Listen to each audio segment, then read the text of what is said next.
मुरली अमृत की धारा है धारा, जो देती दुखों से किनारा।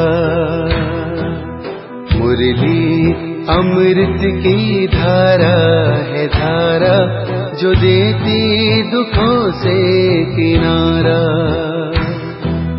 भूले जीवन में हो जाए शिव बाबा मुरली में समझाए। भूले जीवन में हो जाए शिव बाबा मुरली में समझाए। ओम शांति। आज की तारीख है 30/4/2023 की अव्यक्त मुरली।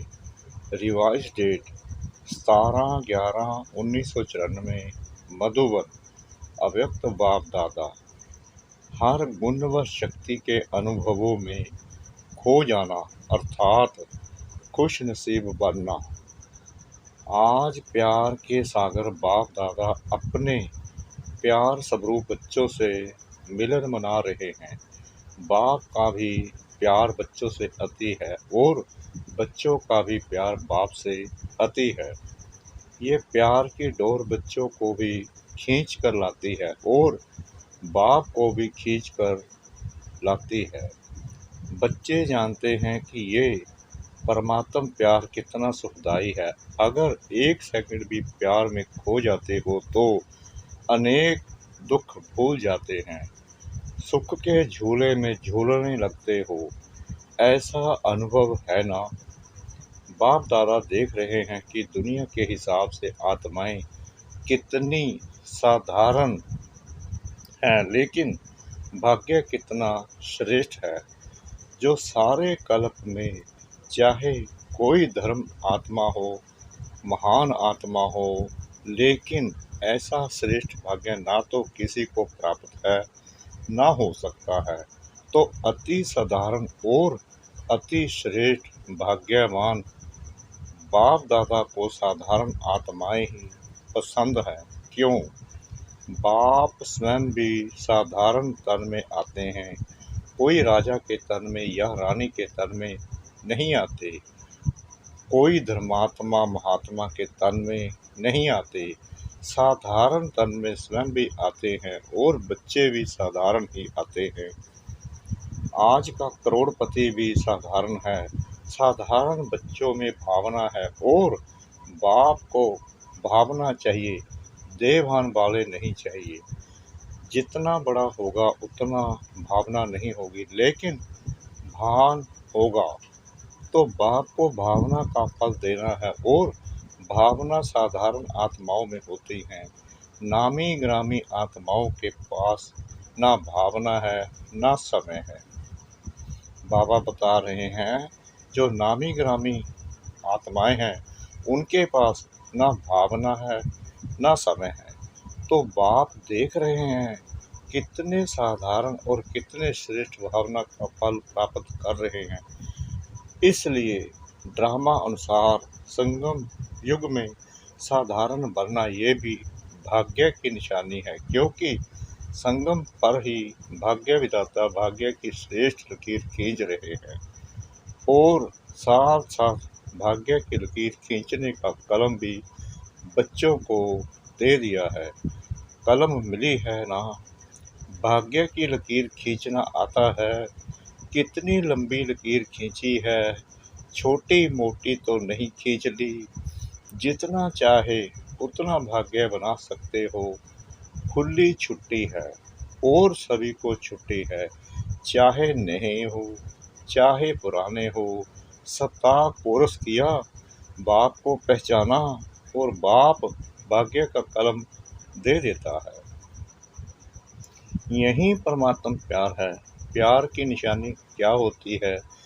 जो जीवन में चाहिए वह अगर कोई किसको देता है तो वही प्यार की निशानी है। तो बाप के प्यार की निशानी है, जो जीवन में चाहिए वो सर्व कामनाएं पूर्ण कर देते हैं।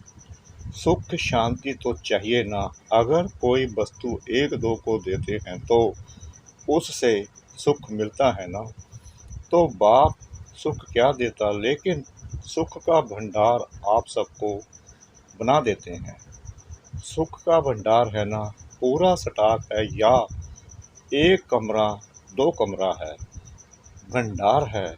जैसे बाप सुख का सागर है, नदी और तालाब नहीं है सागर है, तो बच्चों को भी सुख के भंडार का मालिक बना देता है। कोई सुख की कमी है क्या, कोई अप्राप्ति है, फिर यह नहीं कहना कि थोड़ी सी शक्ति दे दो, दे दिया, दे दो, कहने की आवश्यकता ही नहीं है। बाप ने दिया है, सिर्फ उसको कार्य में लगाने की विधि चाहिए, और विधि भी बाप द्वारा अनेक प्रकार की मिलती है। सिर्फ उसको समय प्रति समय कार्य में लगाते नहीं हो, इसलिए होते हुए भी उसका लाभ नहीं ले सकते। कितना बड़ा भाग्य है और कितना सहज मिला है। कोई मेहनत की है क्या, एक टांग पर खड़ा तो नहीं होना पड़ा ना, या सेकंड के दर्शन के लिए क्यों में खड़े हो, ऐसे तो नहीं है ना। आराम से बैठे हो ना, नीचे भी फॉर्म पर बैठे हो, आराम से ही सहज श्रेष्ठ भाग्य बना रहे हो। यह नशा है ना। सभी नशे से कहेंगे कि भाग्य विधाता हमारा है। जब भाग्य विधाता आपका हो गया तो भाग्य किसको देगा। भाग्य विधाता को अपना बनाया, अर्थात भाग्य के अधिकार को प्राप्त कर लिया। जिसको नशा है वो सदा यही अनुभव करते हैं कि भाग्य मेरा नहीं होगा तो किसका होगा, क्योंकि भाग्य विधाता ही मेरा है। इतना नशा है या कभी कभी चढ़ता है, कभी उतरता है। संगम का समय ही कितना छोटा सा है, और आप मेजॉरिटी तो सब नए हो। कितना थोड़ा समय मिला है, लेकिन ड्रामा में विशेष इस संगम युग की ये विशेषता है कि कोई भी नया हो या पुराना हो, नए को भी गोल्डन चांस है नंबर आगे लेने का। तो नयों में उमंग है, या समझते हो हमारे से आगे तो बहुत हैं, हम तो आए ही अभी हैं। नहीं, ये खुली छुट्टी है, जितना आगे बढ़ना चाहे उतना बढ़ सकते हैं, सिर्फ अभ्यास पर अटेंशन हो। कोई कोई पुराने अलबेले हो जाते हैं, और आप नए अलबेले नहीं होना तो आगे बढ़ जाएंगे, नंबर ले लेंगे। नंबर लेना है ना, फर्स्ट नंबर नहीं, फर्स्ट डिवीज़न। बाबा कह रहे हैं कि फर्स्ट नंबर नहीं, फर्स्ट डिवीज़न लेनी है। फर्स्ट नंबर तो ब्रह्मा बाप निश्चिंत हो गए ना, लेकिन फर्स्ट डिवीज़न में जितने चाहे उतने आ सकते हैं, तो सभी किस डिवीज़न में आएंगे। बाबा सभी बच्चों को पूछ रहे हैं कि किस डिवीज़न में आएंगे। सभी फर्स्ट में आएंगे तो सेकंड में कौन आएगा। माताएं किस में आएंगी, फर्स्ट में आएंगी। बहुत अच्छा, आना ही है। यह दृढ़ निश्चय भाग्य को निश्चिंत कर देता है। पता नहीं आएंगे नहीं आएंगे, पता नहीं आगे चलकर कोई माया आ जाए। माया बड़ी चतुर है, ऐसे व्यर्थ संकल्प कभी भी नहीं करना। जब सर्वशक्तिमान साथ है तो माया तो उसके आगे पेपर टाइगर है, इसलिए घबराना नहीं। पता नहीं का संकल्प कभी नहीं करना। बाबा कह रहे हैं पता नहीं का संकल्प कभी भी नहीं करना। मास्टर नॉलेजफुल बन हर कर्म करते चलो, साथ का अनुभव सारा ही सहज और सेफ रखता है। बाबा कह रहे हैं साथ का अनुभव सदा ही सहज और सेफ रखता है। साथ भूल जाते हैं तो मुश्किल हो जाता है, लेकिन सभी का वायदा है कि साथ रहेंगे, साथ चलेंगे। यही वायदा है ना कि अकेले रहेंगे, अकेले जाएंगे तो साथ का अनुभव बढ़ाओ। जानते हो कि साथ है, मानते भी हो लेकिन फर्क क्या पड़ता है, जानते भी हो, मानते भी हो, लेकिन समय पर उसी पर मान चलते नहीं हो।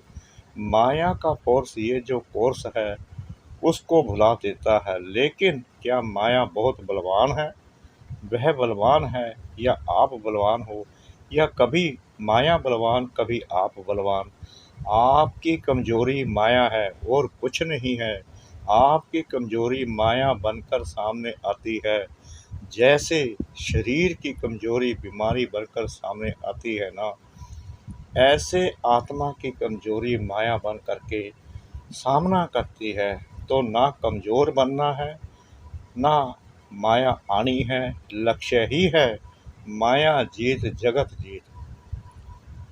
कितने बार विजयी बने हो, अनगिनत बार, फिर भी घबरा जाते हो। बाबा कह रहे हैं कितनी बार विजयी बने हो, फिर भी घबरा जाते हो। कोई नई बात होती है तो कहा जाता है नई बात थी ना, मुझे पता नहीं था इसलिए घबरा गए। लेकिन एक तरफ कहते हो अनेक बार विजयी बने हैं, फिर क्यों घबराते हो? बाप का प्यार ही ये है कि हर बच्चा श्रेष्ठ आत्मा बन राज्य अधिकारी बने। प्रजा अधिकारी तो नहीं बनना है ना, तो राज्य अधिकारी अर्थात हर कर्मेंद्रिय जीत। अगर अपनी कर्मेंद्रियों के ऊपर, मन बुद्धि संस्कार के ऊपर विजयी नहीं तो प्रजा पर क्या राज्य करेंगे? अगर ऐसे राजे बने जो अपने ऊपर विजय नहीं पा सकते तो सतयुग भी कलयुग बन जाएगा। इसलिए ये चेक करो कि मन बुद्धि संस्कार कंट्रोल में है। बाबा क्या कहते हैं कि अपने आप को चेक करो, मन बुद्धि संस्कार कंट्रोल में है। मन आपको चलाता है या आप मन को चलाने वाले हो? जब ये कंप्लेन करते हो कि मेरा मन आज लगता नहीं, मेरा मन आज भटक रहा है, तो ये मन जीत हुए। आज मन उदास है, आज मन और आकर्षण की तरफ जा रहा है, ये विजय के संकल्प हैं। तो जो स्वयं पर विजय नहीं पा सकते वो विश्व पर कैसे विजय प्राप्त करेंगे? इसलिए चेक करो, कर्मेंद्रिय जीत, मन जीत कहाँ तक बने हैं। अगर फर्स्ट डिवीजन में आना है तो इस लक्षण से लक्ष्य को प्राप्त कर सकते हो। बाप दादा ने देखा कि बच्चे उमंग उत्साह में भी रहते हैं, ज्ञान की जीवन अच्छी भी लगती है, ज्ञान सुनना सुनाना इसमें भी अच्छे आगे बढ़ रहे हैं। लेकिन चलते चलते अगर कमजोरी आती है तो उसका कारण क्या है? विशेष कारण है कि जो कहते हो, जो सुनते हो, उस एक एक गुण का, शक्ति का, ज्ञान के पॉइंट्स का अनुभव कम है। मानो सारे दिन में स्वयं भी व दूसरे को भी कितने बार कहते हो मैं आत्मा हूँ, आप आत्मा हो, शांत स्वरूप हो, सुख स्वरूप हो। कितने बार स्वयं भी सोचते हो और दूसरों को भी कहते हो, लेकिन चलते फिरते आत्मिक अनुभूति, ज्ञान स्वरूप, प्रेम स्वरूप, शांत स्वरूप की अनुभूति वो कम होती है। सुनना कहना ज़्यादा है और अनुभूति कम है। लेकिन सबसे बड़ी अथॉरिटी अनुभव की होती है, तो उस अनुभव में खो जाओ। जब कहते हो शांत स्वरूप तो स्वरूप में स्वयं को, दूसरे को शांति की अनुभूति हो। एक एक गुण का वर्णन करते हो, शक्तियों का वर्णन करते हो, लेकिन शक्ति व गुण समय पर अनुभव में आए। कई तो बोलते भी रहते हैं कि सहन शक्ति धारण करनी चाहिए, सहनशीलता अच्छी है, लेकिन अनुभूति नहीं होती। अनुभूति की कमी होने के कारण जितना चाहते हो उतना पा नहीं सकते। अगर सभी से पूछे कि जितना पुरुषार्थ होना चाहिए उतना है तो थोड़े हाँ कहेंगे। तो जितना मिल रहा है उतना जीवन में व कर्म में अनुभव हो। सिर्फ सोचने में अनुभव नहीं हो, लेकिन चलन में, कर्म में शक्तियाँ गुण स्वयं को भी अनुभव हो, दूसरों को भी अनुभव हो। कहते ही हो कि ज्ञान स्वरूप है, तो वह स्वरूप दिखाई देना चाहिए ना। और स्वरूप सदा होता है, स्वरूप कभी कभी नहीं होता है। अज्ञान काल की जीवन में यदि किसी का क्रोधी स्वरूप होता है, तो जब भी कोई बात होगी तो वो स्वरूप दिखाई देता है, छिपता नहीं है। चाहे छोटी बात हो या बड़ी बात हो, लेकिन जिसका जो स्वरूप होता है वह दिखाई देता है। स्वयं को भी अनुभव होता है और दूसरे को भी अनुभव होता है। क्या कहते हैं, ये है ही क्रोधी, इसका संस्कार ही क्रोध का है, तो संस्कार दिखाई देता है ना। ऐसे ये ज्ञान स्वरूप, शांत स्वरूप, सुख स्वरूप अनुभव में आए तो अनुभवी मूर्त ये है श्रेष्ठ पुरुषार्थ की निशानी। तो अनुभव को बढ़ाओ, जो कहा वो अनुभव किया। अगर अनुभव नहीं होता है तो उसका कारण ये है कि जो समय प्रति समय विधि मिलती है, उस विधि के ऊपर अटेंशन कम है। जितना ज्ञान को, शक्तियों को, गुणों को रिवाइज करते रहेंगे तो रियलाइज सहज होगा। रिवाइज नहीं करते तो रियलाइजेशन भी कम है।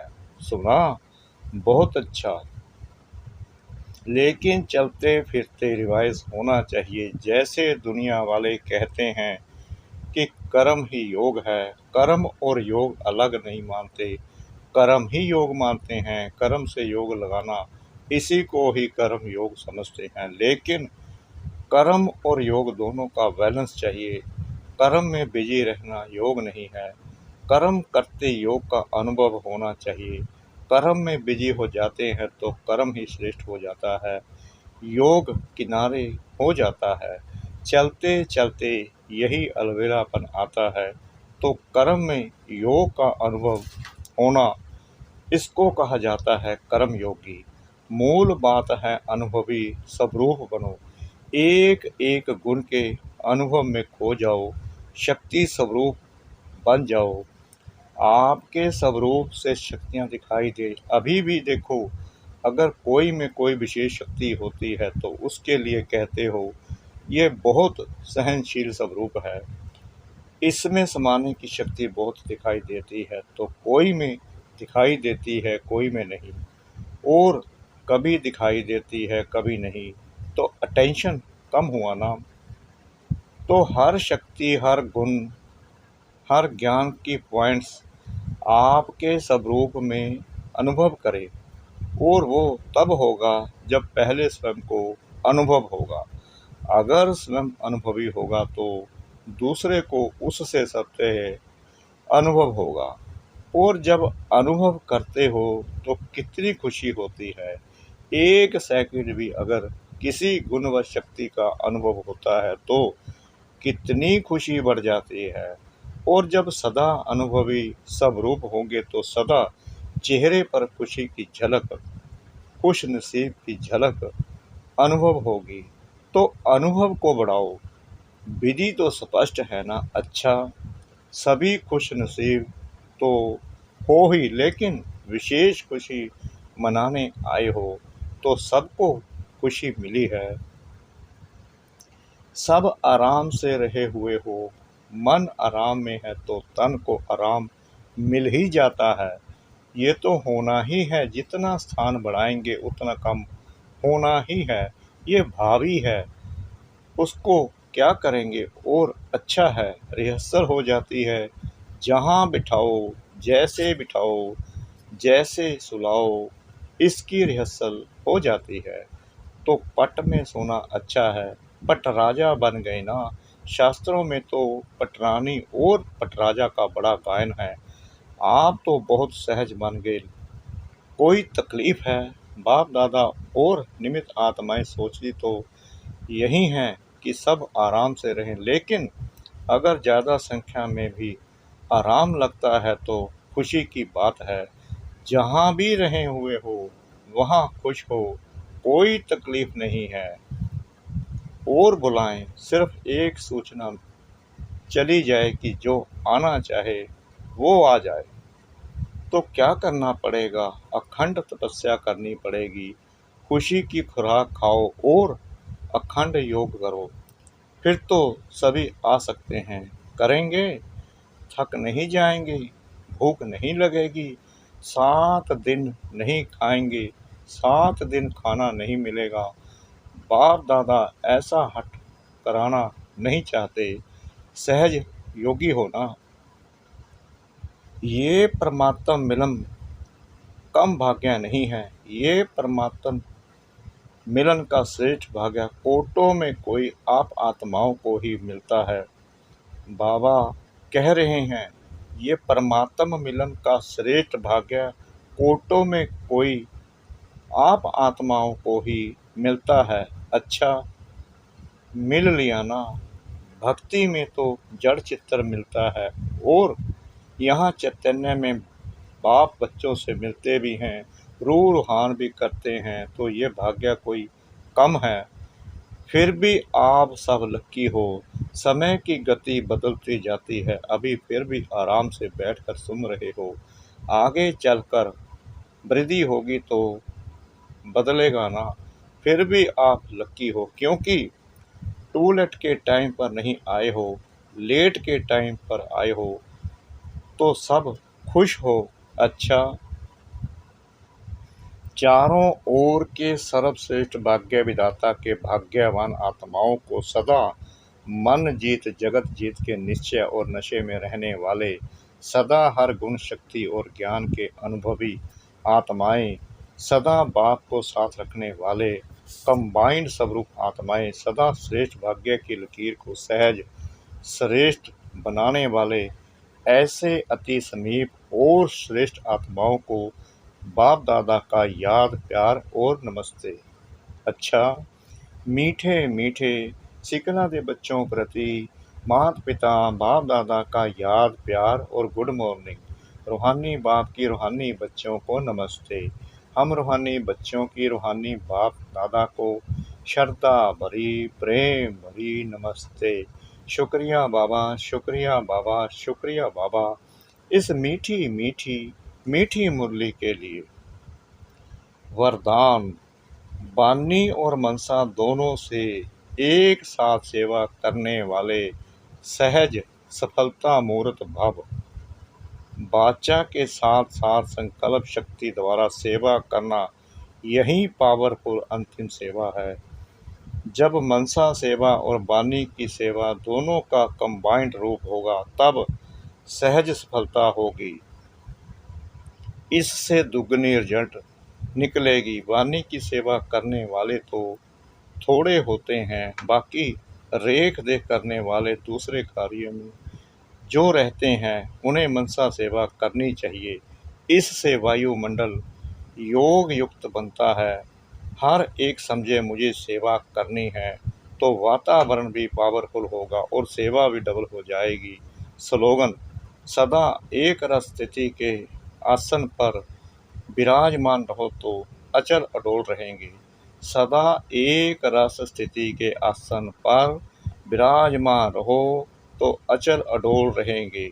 ओम शांति।